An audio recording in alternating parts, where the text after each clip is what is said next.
Salut tout le monde, j'espère que vous allez bien, je suis ravie de vous retrouver aujourd'hui pour vous présenter mon update lecture roman du mois d'octobre. Donc si vous avez vu mes précédentes vidéos, celles que j'ai postées au mois d'octobre, j'ai participé au challenge à l'October.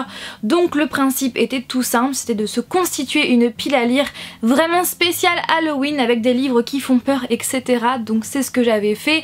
Je m'étais fixée à lire donc 5 romans, 2 BD ainsi que 3 comics. Donc là dans cette vidéo je vais vous parler que des romans. Si vous avez envie de savoir si j'ai tenu la partie comics et BD, eh bien attendez dimanche prochain. Sinon en termes de romans, eh bien j'en ai lu que 4 sur 5. Le seul roman que je n'ai pas lu c'est celui-ci, c'est L'étrange cas du Dr Jekyll et de Mr Hyde par Robert Louis Stevenson. Je n'ai pas du tout eu le temps de le lire, pourtant il est très court puisqu'il fait combien de pages? À peu près 120 pages, donc c'est très court, mais c'est vrai que j'ai pas du tout eu le temps de le lire. Après je ne m'en veux pas trop parce que ce livre là je l'avais déjà lu par le passé quand j'étais ado, donc je sais déjà de quoi il en retourne, mais c'est vrai que je suis un petit peu déçue, voilà, j'ai pas réussi totalement ce challenge. Après l'année dernière j'avais lu un livre en trop en plus, et là j'ai lu un livre en moins, donc du coup ça s'équilibre. On peut dire ça comme ça. Sinon, quelles sont les lectures que j'ai réellement lues?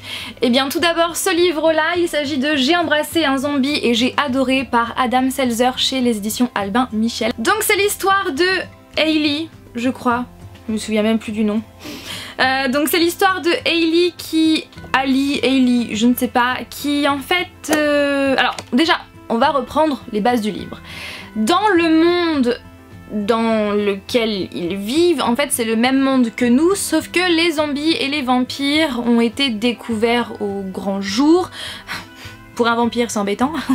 Et en fait tout le monde sait qui est un zombie, qui est un vampire, et toutes ces créatures là vivent parmi les humains sans problème, et les humains vivent parfaitement avec eux. Donc voilà l'histoire de base. Et notre héroïne, Hailey, Ali, je ne sais pas, s'écrit A-2-L-E-Y. Et donc elle va rencontrer un zombie, sauf qu'au départ elle ne sait pas que c'en est un, sauf que nous on le sait puisque c'est quand même marqué dans le titre, on est déjà spoilé. Et voilà, elle va rencontrer un zombie, elle ne sait pas que c'en est un, après elle va le découvrir, elle va le savoir, il va se passer plein de choses. Et qu'est-ce que j'en ai pensé? Eh bien même si elle a adoré embrasser un zombie, moi j'ai pas adoré ma lecture.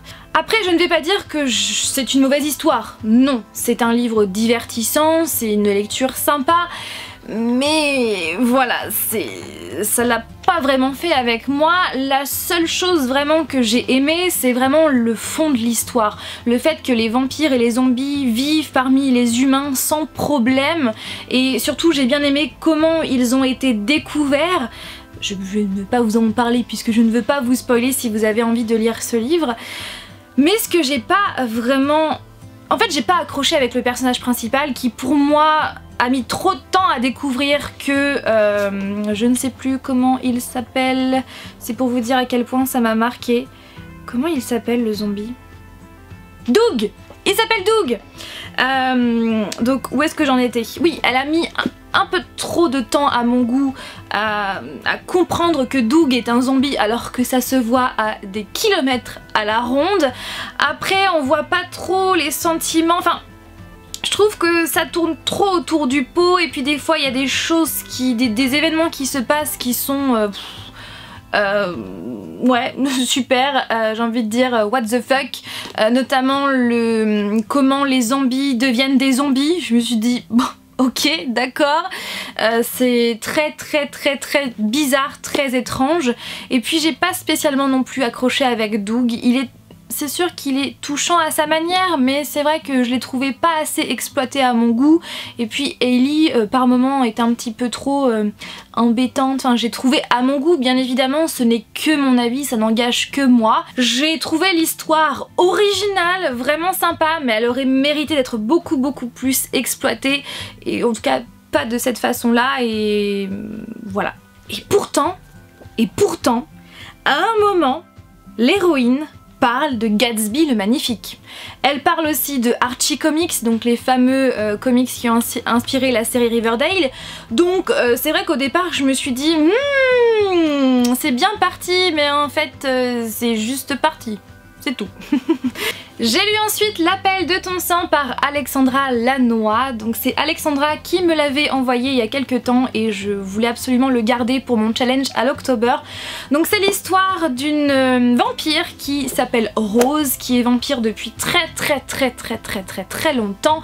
Et en fait elle veut absolument retrouver un remède, un soi-disant remède qui existerait pour tout simplement redevenir humaine. Sauf que ses plans vont changer puisque un soir elle va toujours dans sa quête de rechercher le remède, et bien elle va rencontrer un bibliothécaire qui est donc humain, qui a un handicap puisqu'il a un problème à sa jambe, et là c'est le coup de foudre. Elle va tomber amoureuse de lui dans le sens où voilà, elle sent qu'elle est appelée par son sang.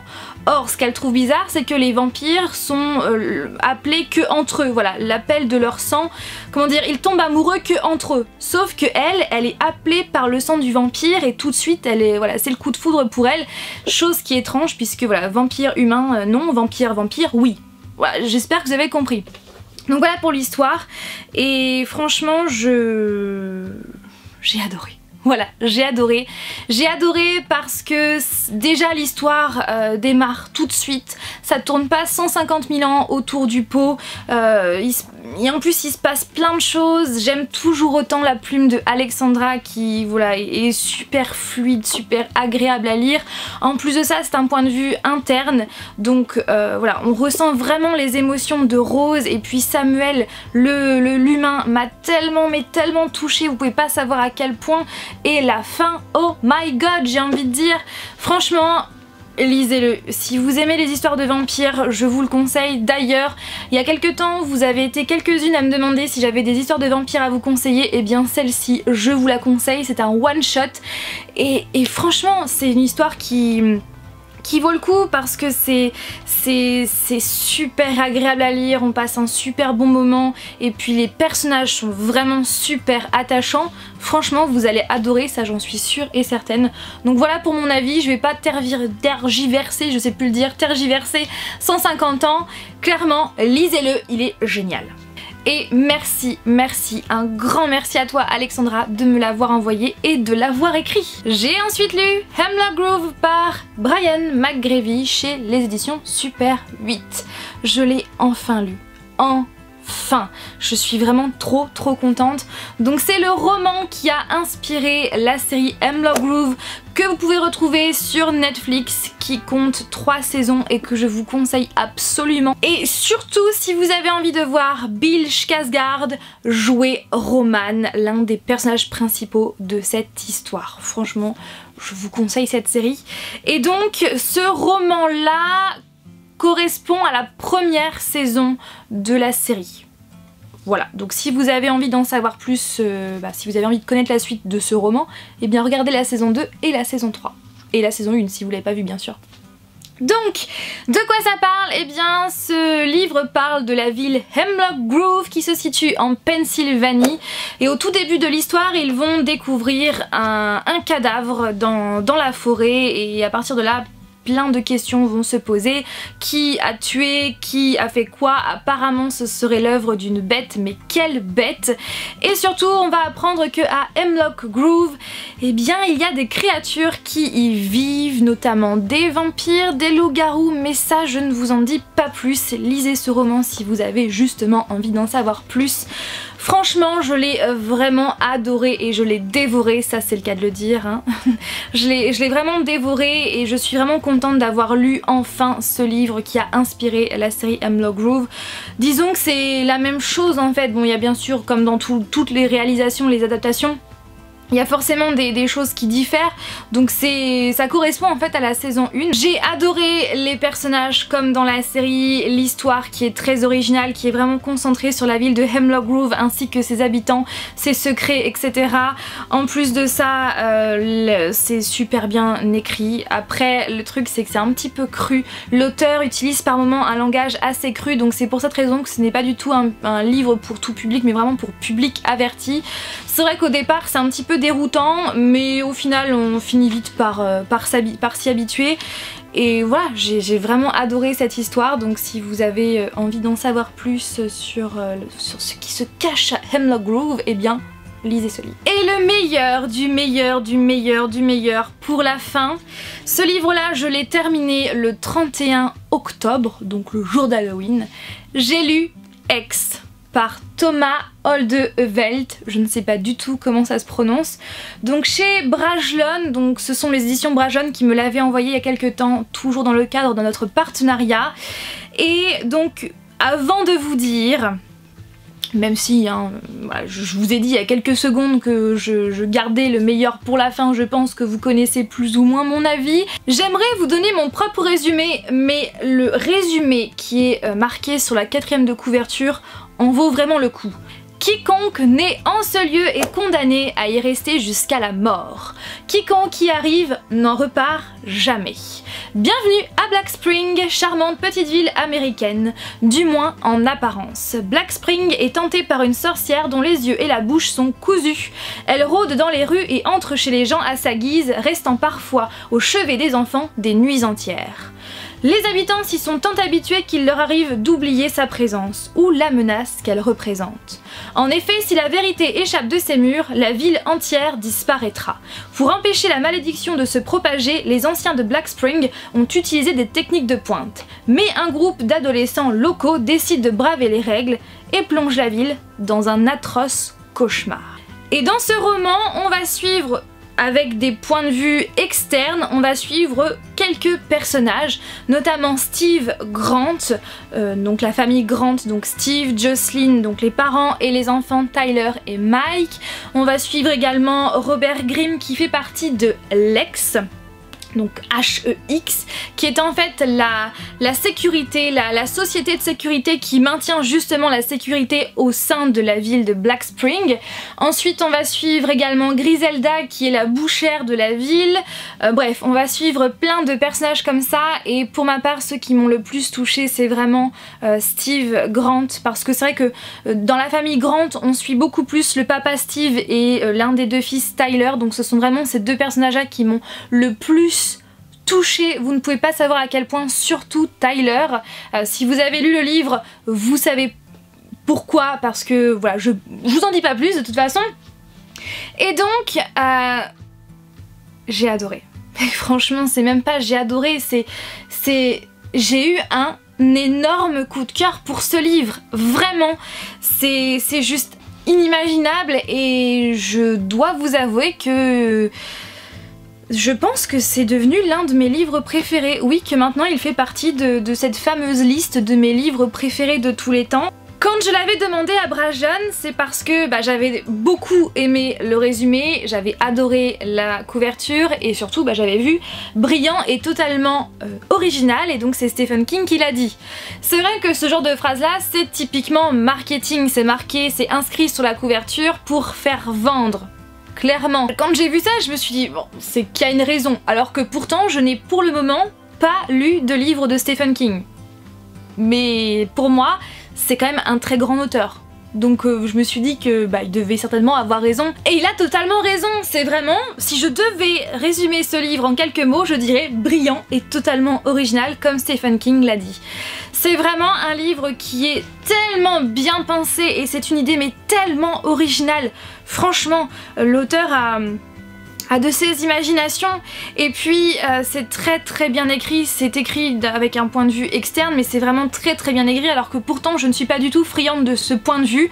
Moi je préfère plus les points de vue internes que externes, mais alors là j'ai vraiment adoré parce que c'est super bien décrit. J'ai eu tout un tas d'émotions en lisant ce livre, c'est juste hallucinant. Je suis passée... C'est vraiment un ascenseur émotionnel. vraiment. J'ai frissonné, j'ai été triste, j'ai même pleuré par moments. Il y a aussi de l'horreur, mais c'est pas de... Ça fait frissonner, mais c'est pas vraiment de l'horreur trash en fait. Et ouais, c'est vraiment un livre qui est à la fois qui nous fait frissonner, mais à la fois qui nous rend triste et qui nous fait pleurer parce que les personnages sont touchants, parce que la situation, les événements qui se déroulent sont très comment dire, lourds pour les habitants. Et c'est vrai que au départ ça commence avec un petit événement, on se dit bon d'accord, mais on voit pas trop finalement où est-ce que l'auteur veut en venir. Et puis au final ça s'enchaîne avec d'autres événements et à chaque fois on se dit bah là franchement il peut pas se passer plus pire que ça. Et non. En fait, l'événement d'après est encore pire que celui d'avant et ça s'enchaîne, ça fait l'effet boule de neige et à la fin je ne m'y attendais pas du tout, mais vraiment pas. Et finalement, bah j'ai rien à redire par rapport à cette fin. C'est au-delà de ça, c'est pas seulement un livre sur la malédiction, mais c'est vraiment un livre qui englobe aussi les comportements des différentes personnes dans ces événements, dans ces situations-là. Et au final, on se dit mais enfin... pourquoi vous faites ça? Pourquoi vous réagissez comme ça? Il n'y a pas d'autre façon. Et ça pourrait paraître tellement vrai au final si ça arrivait en vrai. Ce livre nous montre aussi bien les meilleurs côtés de l'homme, mais aussi bien les pires côtés de l'homme, et qu'au final bah je me dis que si un jour ça arrivait, bah clairement l'auteur a bien décrit ce que les gens feraient. Et c'est malheureux, mais c'est vrai. Enfin en tout cas selon moi, je trouve qu'il l'a vraiment bien décrit. Franchement je suis fan de ce livre. Je pourrais en parler des heures et des heures tellement je l'ai adoré et j'ai hâte de voir vos commentaires si vous l'avez lu ou si vous comptez le lire. Et sachez que la Warner développe actuellement une série télévisée basée sur ce roman, donc je pense que la série va être géniale parce que oui, c'est vraiment un livre qui mérite d'être adapté en série télévisée et je pense qu'elle va être géniale, surtout si l'auteur a son mot à dire. Voilà tout le monde, sur ce j'espère que ma vidéo vous a plu.